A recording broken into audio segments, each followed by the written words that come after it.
So with that, another leader who was on the front lines of immigration was Governor Ducey. He represented the state of Arizona, a border state, of course. He made a lot of headlines for some of his immigration policies. Governor, I'd like to start with a simple question. What did you learn during your time as governor? This is a very complicated issue, Tom, and I like to separate it out into three different buckets. One is immigration, which I believe is solved in Washington, D.C. But the issue we're really talking about here is border security. When I ran for governor in 2014, I went to visit with other sitting governors, Mitch Daniels in Indiana, and he asked me, what are the top three issues in your state? And I said, education, the economy, and border security. He said, border security is not much of an issue in Indiana. Well, that all changed in 2016. Now, in so many ways, every state sees itself as a border state. They have this invasion of drugs and fentanyl that have been coming. And we are a nation of immigrants. And in Arizona, we have an incredible American-Mexican culture in our state. It's part of the flavor of our state. But what has been a deep issue in our state for now several decades is something that's being discussed everywhere. And if we could separate this out and talk about not only the humanitarian crisis that's happening at the border, but also the public safety crisis, the wide open and unprotected border, the position law enforcement has been put in, what's going on in communities like Douglas and Yuma, we could have a much more pragmatic discussion about this. In addition to that, one thing that was missing from your video here, Tom, was the first Democratic debate, when the question, I believe, to the entire field was, will you provide free health care to illegal immigrants? And every person on that stage raised their hand in the affirmative, including the now sitting president and vice president. And it's the cartels that use that video to take these incredible people and send them on an unbelievably dangerous journey where 50% of the females are sexually assaulted along the way, where the young, talented young men are co-opted by the drug cartels to become drug runners. And I know there's been a lot of grief about the busing to sanctuary cities. Well, I want to tell you in Arizona, the people that we sent to Washington, D.C. in an attempt to get the attention of the nation to what we believe is a crisis, these people all volunteer. The bus is air conditioned. There's medical care and food and facilities on the bus. That's not the dangerous journey. It's the dangerous journey that they took to get to our country. So if we can address border security first and then discuss immigration, not only at the service sector, but the software engineer, and then of course, people that just need our help from an asylum standpoint, we'll have a much more productive discussion. So the governor opened the door to a lot of questions I have throughout this talk. I was going to ease into them, but since you opened the door, Governor, I'm going to go right into it now and stay this conversation with you. You sent more than 2,000 migrants from Arizona to other states. Why? I sent them to Washington, D.C. to try to get NBC's attention. Yeah. Thanks for paying attention, finally. But I asked you, what was the reason for that? I mean, I've covered this issue, and I don't mean to either. Because Yuma, Arizona, and Douglas, Arizona were being overrun. They have no facilities. I went to the White House before any of that happened and talked with Steve Ricchetti and never talked to the press about it, saying the president's wrong on this issue to reverse all the previous administration's policy prescriptions. Title 42, remain in Mexico. Many of the programs that were working directly with Guatemala, El Salvador, and Honduras were working. The border had fallen off a top 10 issue in Arizona, if you can believe that, in 2020. The border's always an issue. I never want to act as if it was perfect, but it was being tended to. All of that reversal and the welcoming, along with Secretary Mayorkas, of a broken border has this illegal migration that has happened. I've covered immigration for a long time. I've seen how those border towns and cities get completely overwhelmed. It is not fair. You talk to the NGOs there, you talk to the nonprofits, the churches, they will tell you they are overwhelmed, and other states should help out. That being said, some in your party, including your fellow governor, Ron DeSantis, did something last year where he sent 50 Venezuelan refugees to Martha's Vineyard. In Martha's Vineyard, they were completely unaware of this. 50 refugees, including children, had to share one bathroom in a church. Is that right? Listen, I'm going to defend what I've done, and I thought the movement to Washington, D.C. was the right way to go. I will applaud the mayor of New York and the mayor of Chicago, Lori Lightfoot, who said, we can't do this, we can't take care of this. So, invite Ron DeSantis and ask him. But where do you personally, as a leader? I'm going to stand behind the actions. Governor, let me finish the question. Where do you personally draw the line between helping the migrants out, as you were saying, getting them there in a humanitarian manner, and playing politics, as critics say, with human beings? I drew the line as to I wanted to do something that I felt reflected the core values that I had, my respect for these people, and to also act as governor to get some action from Washington, D.C. on this crisis level issue. Krish, the governor mentioned what the Democrats campaigned on in 2020. I do want to ask you this. This was candidate Biden speaking in 2020 at one of the debates. He said, quote, all those people seeking asylum, they deserve to be heard. That's who we are. We're a nation who says if you are to flee and you're free from oppression, you should come. They did come. The current immigration crisis, does President Biden, does he deserve a lot of credit for creating this crisis? It's a crisis that's been created by external dynamics that are in part out of the president's control. Obviously, we experienced a global pandemic. That 100 million that you heard in the video is now 108 million. And part of that is a slow-burning crisis in Venezuela, a fast-burning crisis in terms of Putin's invasion of Ukraine. In terms of President Biden's response, I do think that there is a lot more work that the administration could do. I agree with the fact that if we view immigration as a federal issue, there needs to be a national response. We can't have a organized system for refugees where us, along with the 8 other refugee resettlement agencies, partner with the State Department. We work to figure out where these refugees should go. But if you're an asylum seeker, you are prone to becoming a political pawn of governors who choose to grandstand. And that's where I think that the administration has done some important, undertaken some important measures. But was there a mistake? I mean, the governor points out the language. I pointed out what the current president said. There was a clear uptick between when President Trump leaves office, President Biden comes in. Was there a messaging problem there? Did Democrats go too far and send the wrong signal to migrants? Yeah, I mean, I think people knew that a Democratic president was going to be much more welcoming to immigration than President Trump. But that was a very low kind of threshold to meet. I do think the administration has a opportunity to better message. I also kind of recognize that the smuggling organizations have a financial incentive to encourage migration. It is a billion-dollar industry. And this is where immigration's been overtaken by the border discussion. But the truth is, it is not an issue exclusive to what's happening in Texas or Arizona. We've got to figure out how we create a system that allows for the economic visas that are required in a country where we have 10.1 million jobs that are unfilled and only 6.1 million unemployed Americans. We need to figure out a system that allows for us to understand immigration is a national security issue, whether you're talking about Ukraine or Afghanistan, whether you're talking about putting in the vetting system. We're an immigration organization. We're not calling for open borders. But it also has to recognize that these people have a legal right, if they are seeking asylum, to come to this country. And that requires humanitarian pathways that the administration has created. It requires Congress to act. It requires us to have the refugee resettlement infrastructure in our backyard. Right now, we only have about 2,500 immigrants who come through the refugee system in the Western Hemisphere.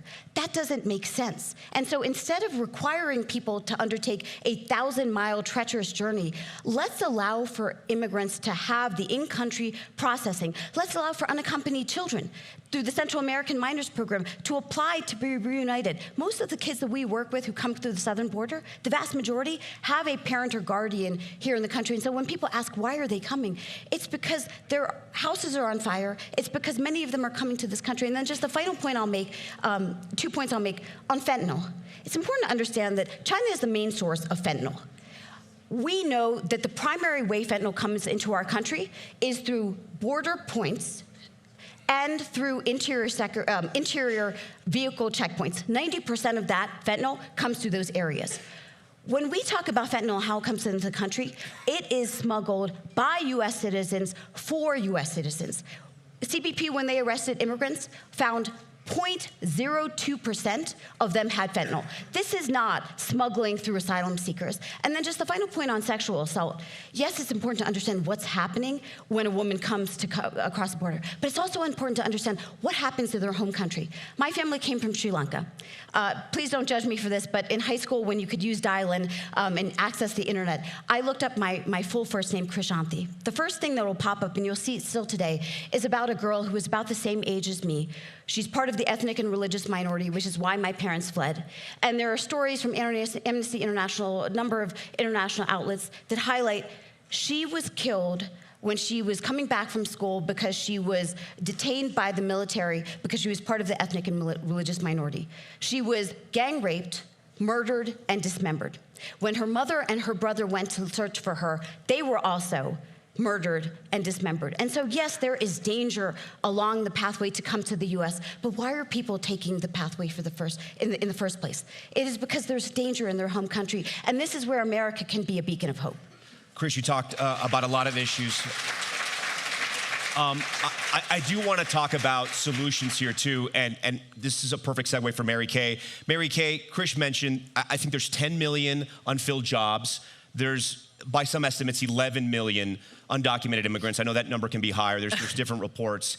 But this is the stat that always gets people, and it gets me. While the U.S. has almost 10 times as many people as Canada, the U.S. brought in the same number, about 275,000 of legal employment-based immigrants in fiscal year 2022 as Canada, and now plans to bring in each year over the next 3 years. Why? Because we don't have a comprehensive immigration system that treats people humanely in the United States of America. And I think it's because the discourse has gotten limited to this question of the border and not the health and well-being of every community in this country. Our union has 2 million members, 300,000 are immigrants from every nation in the world, primarily Mexico and Latin America, but from all around the world. And the lived experience of those immigrants, I think, is the same as people in this room who have an immigrant story that you just referred to, that people came for something and want the same things that every American wants in terms of being able to work hard and provide for your family and lead a decent life. And I just think that's a key part of the conversation, that the demonization of immigrants that has intensified in our national discourse in the last 8 years has completely pushed aside. Then we had a global health pandemic, where immigrant workers in every essential service showed up every day for us. Some didn't have access to health care. And thank God there were some policymakers that extended health care coverage to everybody, or it would have been a problem for all of us. And then now we have this shortage where I think part of the airline chaos that we're seeing now is we represent 1 million service workers, 80% of whom are immigrant in the nation's airline industry. And they report people won't take their jobs because they can't make ends meet on $10 an hour, no paid time off, no health care, no vacation. And so let's think about the ways in which we could create a massive win-win-win solution in this country if we had a comprehensive immigration system that dealt with border security in some of the ways the governor has spoken to, not all, but some. We could create common ground here, but also deal with treating this as a humanitarian crisis, that it is. And then that's why I do think we need to return to get off what can President Biden do or don't, because it's too narrow. It doesn't fix the depth of the problem. The problem does have to be fixed by a bipartisan consensus in Congress that deals with the economy, every community in this country, and good for business. Right, but every president, regardless of party, needs to be questioned about statements they make and policies they put forth. Governor, you come from business. That stat I cited, explain it to me. Capitalism runs this economy in this country. If we need workers, what's the disconnect? The disconnect, and I want to say to Mary Kay and Chris, are very skilled in how they frame this issue.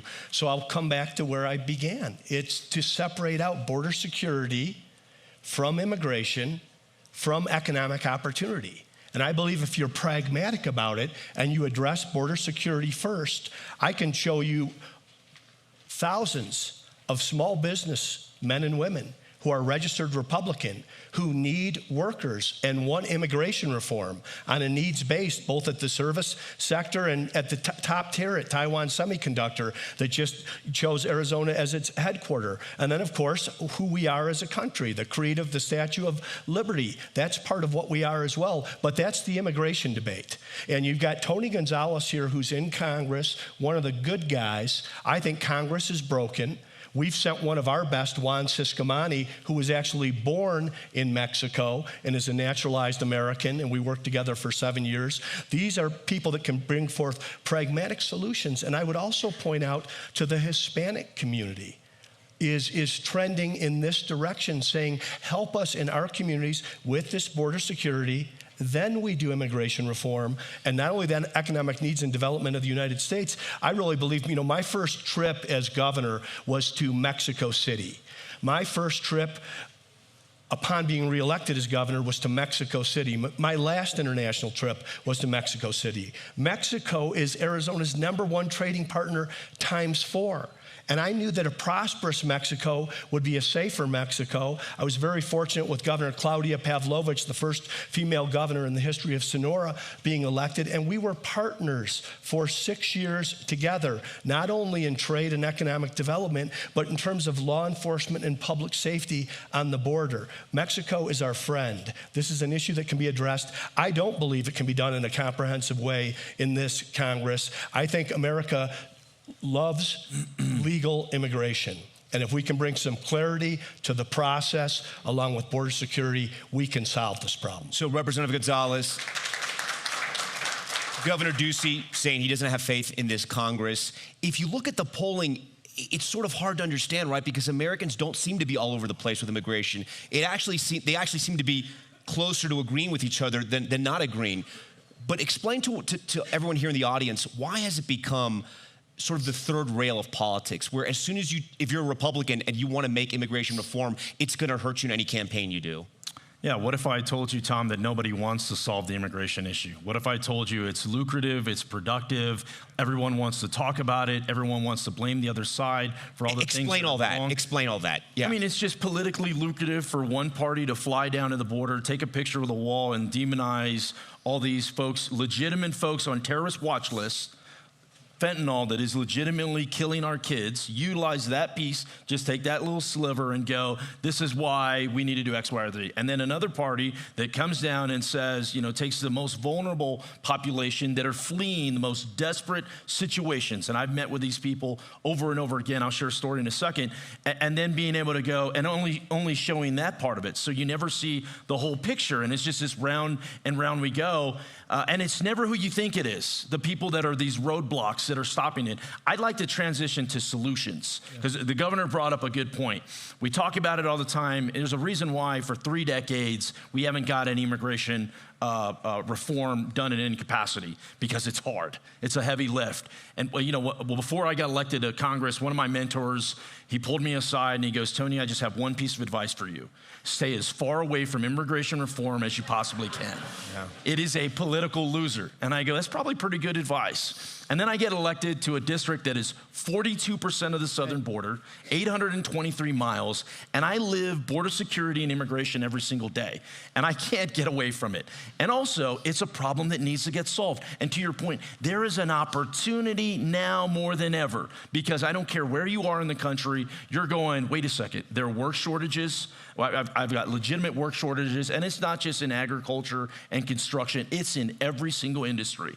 And at the same time, people are dying of fentanyl. I mean, there's people are paying attention that weren't doing it before. I'll share a story, and then I'll talk about a bill that I'm working on. I think it's part of the solution. I always think back to this moment. I spent 20 years in the military. I spent a lot of Christmases abroad. And year and a half ago, I went for Christmas. I wanted to spend it on the border. So I spent Christmas Day on the border, visited all these different stations. My very first station was in Del Rio. It was 7 a.m. in the morning. I'm thinking it's Christmas. It's going to be a lighter day. I show up. There's 100 migrants already getting processed. 7 a.m. And I see two things when I think back to this moment. I see a Border Patrol agent where his face is just leathered. I mean, he's just weathered, he's tired, he's exhausted, his shift barely started, and you can tell he's already exhausted. I see that frame that's unfair to him and all the people in that space. I see a young woman, probably in her early 20s, with a 5-year-old little boy, and that little boy is gripping her hand as tight as can be. And all I can think of is, what kind of journey did they get to this point? That little boy had no idea it was Christmas. And it was unfair to that family that's happening. And so I always think back to that and I go, how do you fix that? Now let's go to a solution. And I get the comprehensive piece, and it makes a lot of sense. The issue I see is when it gets too big, everybody has a reason to shoot a hole in it. Oh, it doesn't go far enough. Oh, it goes too far. Oh, you're leaving out so-and-so, you're adding so-and-so, and it comes apart before it even gets going. I'm of the mindset you need to piecemeal this thing. You need to kind of almost train people to work again. Train Congress to go, wait a second, we can set aside some of the political lucrative capital and solve a problem. If you get people together to do that, you take one step, it has to be enough to move the needle. Well, then in the 118th Congress, I look at it through the lens of what can we get accomplished in the immigration space in the 118th Congress. Not what I want, not what someone else wants, in this Congress. And in my eyes, that's through work visas. You don't talk about dreamers. I get that. I'm happy to have that conversation, but you leave that piece out. You don't talk about pathway to citizenship. I get that, but you leave that piece out. You don't talk about deportations. I get that. You talk about work visas, strictly through the lens of work visas. And I think there's some things. I've got a piece of legislation. I haven't rolled it out yet. I've got a dozen members on it. It's bipartisan. I've got a dozen outside organizations. But there's been plenty of those legislations. It has to be different. I think part of what it does is it extends work visas from 1 year to 3 years. Right now, work visas is a business. If you're applying for a work visa, you are so desperate, you're willing to spend tens of thousands of dollars to get an employee there for a year. If you extend it to 3 years, all of a sudden that price cost goes down and you can open it up to other people. You streamline some things, you add technology into it. The bottom line is this, and I've seen this in migrants' eyes.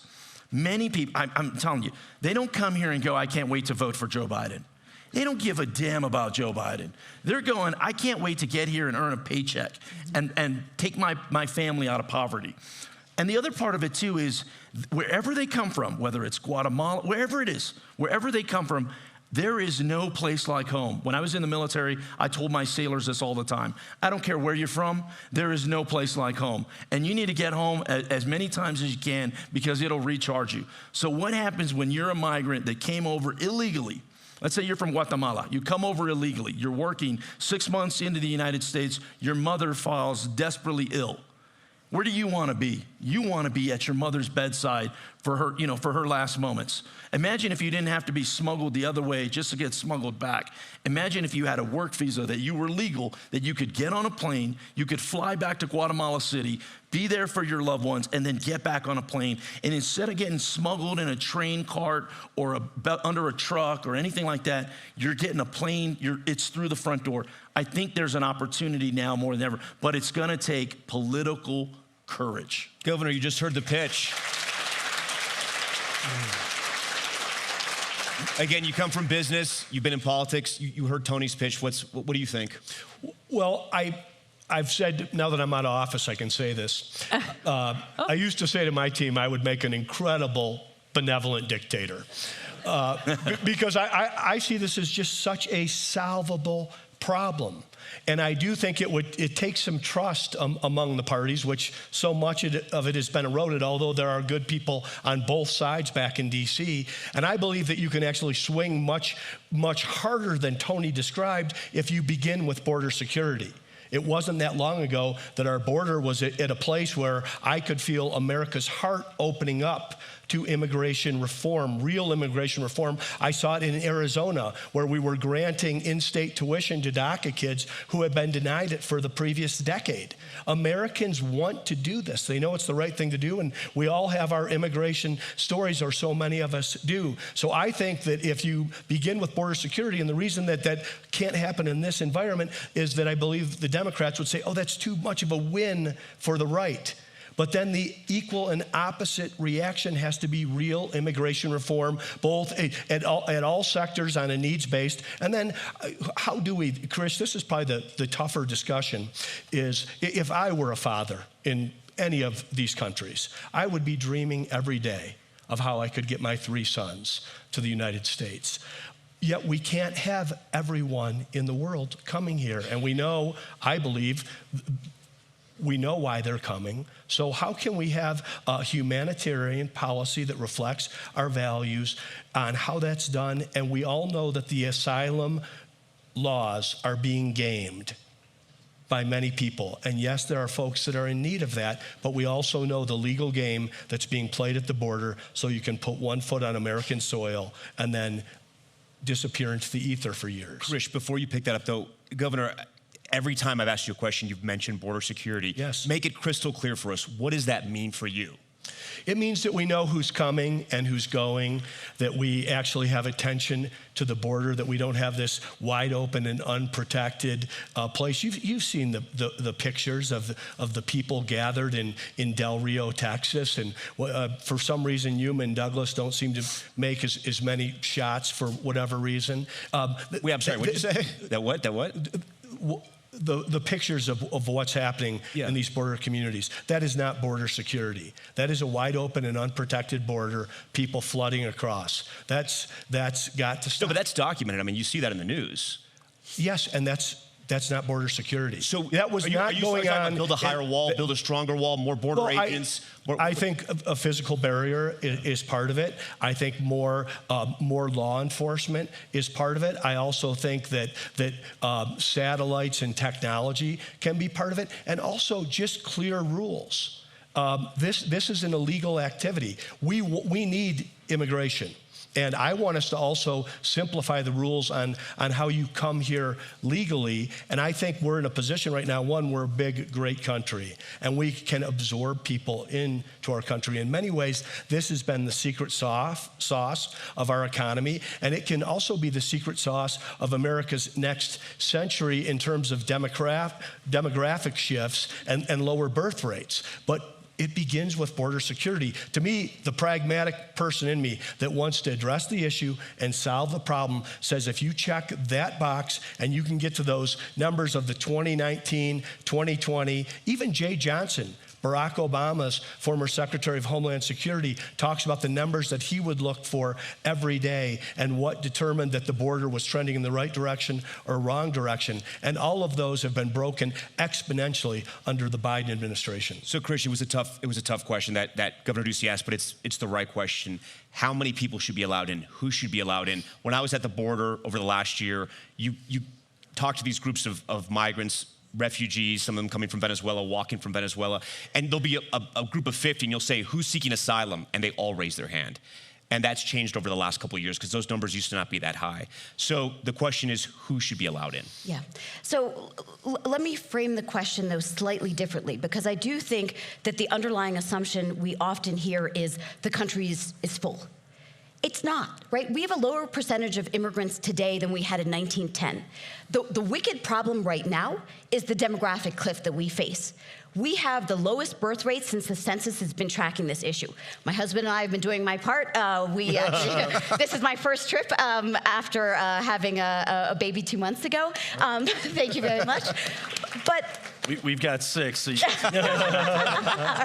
right, my husband and I have some work to do. Tony's been busy. But this is where we have an opportunity. I mean, look at our northern neighbor, right? They're actually trying to encourage immigrants from the U.S. to come to Canada. Look at Japan, which has the prospect of what we will face, where there's more adult diapers than kid diapers. Right now, our country is not full. The slow burning crisis we face is that we don't have the population that we need.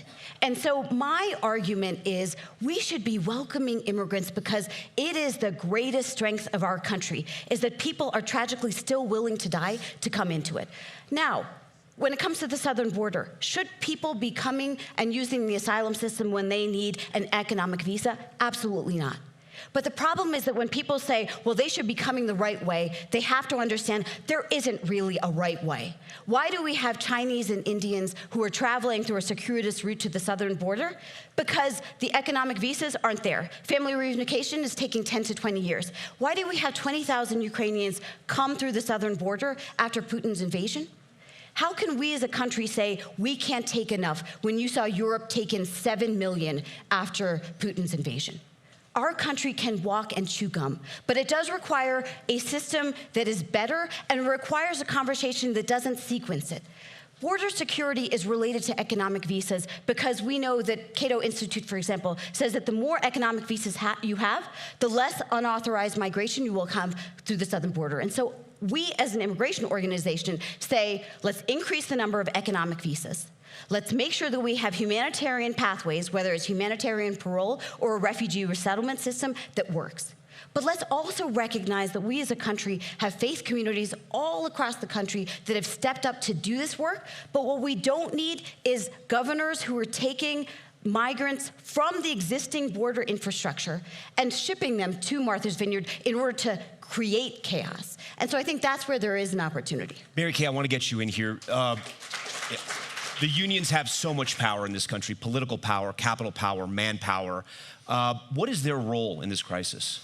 Well, we've been representing immigrant workers who are trying to make a better life by increasing wages. That's one way. A second way is we are trying to back immigrant workers' demands for extension of temporary protected status, a comprehensive solution that deals with creating a pathway to citizenship with the way it was spoken about in the video with orderly and rules for the 11 million undocumented. We're arguing for that. And basically making the case that Krishna makes, which is there's a way to address what I consider the fears that have frankly been whipped up by the political discourse in this country along the border. The border is not open. The border, I understand the border is being overrun. And I just feel like another wicked thing that none of the labor movement has confronted yet is the climate migration that is underway from Latin America and that we're not naming it. And it's going to intensify. We have less than 7 minutes left, so I'm going to ask each of you if you had one thing you could change about our immigration policy or our situation. What's the one thing you would change? Governor, I'm going to start with you. I'm not going to have repeater's disease. I would start with border security and Krish and Mary Kay. Politics is the art of the possible. We've seen that it's possible to secure this border. Then what you're talking about with work, visas and asylum reform and everything else is possible beyond that. But I'm going to stay right there because I would like to address the solution. I know what Tony's talking about of how lucrative this can be, and I would say that you don't see that. And you can point to a governor or what you would call a grandstanding. I will tell you, and Greg Abbott would say the same thing, this is an exhausting issue for a governor. This is a federal issue that has been derelict in its duty, and every time you have to address the border, you can never satisfy the people that are upset, and you really can't bring a solution. That's going to happen in Washington, D.C., and I use the example that I have from the 7.4 million Arizonans that I was honored to serve, that they have a big heart, and they would welcome real immigration reform once they felt that there was some kind of stability on the border, which is not where we are today. Representative Gonzales, you want to go next? One thing you would change right now? First, we have to understand that we have to stop waiting for the President of the United States to solve this, because we've been waiting on that for 3 decades, and they've all failed us. I think this starts in the House of Representatives. and that's hard. Yep, and we got a couple of members here. I think that's hard. I think you start in the House of Representatives, and to me, a win is simply bringing people together and taking one step forward. Maybe it's not everything that we want. Maybe it's not everything that we should address. But if we could just do something, one thing in the 118th Congress, maybe we can take that same group and maybe we can do something else in the 119th Congress. And maybe the way politics works is nobody wants to do the heavy lift. Nobody wants to pop their head out. Nobody wants to take all the arrows. But when the train is heading down the tracks, about to hit the finish line, everybody wants to jump on board. And it was their idea from the beginning. You know what? I'm okay with that. You know what? I think if the House can roll up our sleeves, go to work, we bring it 90% of the way, and then let the senators take the credit, and they parachute in, and they're wise, the wise upper chamber takes it, and then all of a sudden, I don't care how we get there. I'm just like one step. And to me, that's work visas. There's other things I want to do, but in the 118th Congress, I think if you start with work visas, I think there's an opportunity to take that first step. Okay. Mary Kay? I think of my role as a labor leader in this debate not as having to be confined by the politics of the possible, because I'll leave that to our lawmakers, but that my role is to figure out how to create the pressure that extends the imagination of the country about the hopes and dreams of immigrant families being recognized in the way they have in the history of our country with the next wave of new immigrants that we want to welcome. And so my dream of what I think I should be doing is creating a civil society demand where American business, American labor, religious organizations, and immigrant advocacy organizations link arms and push the politics of the possible for a solution that may be piecemeal, but has to be in a vision that's comprehensive for us living the values of this country and making this country realize the promise of its founders that we've never had. And then, Chris, you get the last word. Oh, gosh, pressure's on. I changed the narrative, because I don't think that we have a policy problem. We have a politics problem. And I think I would start by grounding this in the values orientation of patriotism and making this personal. When we talk about, these people, we've got to understand that they are us, right? They're just the latest version of that. And also when it comes to patriotism, we need to recognize and embrace the fact that we welcome immigrants not because they're Americans, but because we are. And I think that we have an opportunity to make this argument right now more than at any other time in our history, because I run a charitable organization. Immigration is not charity. It is necessity. At a time when we talk about inflation, we need to recognize that what we're talking about is immigration.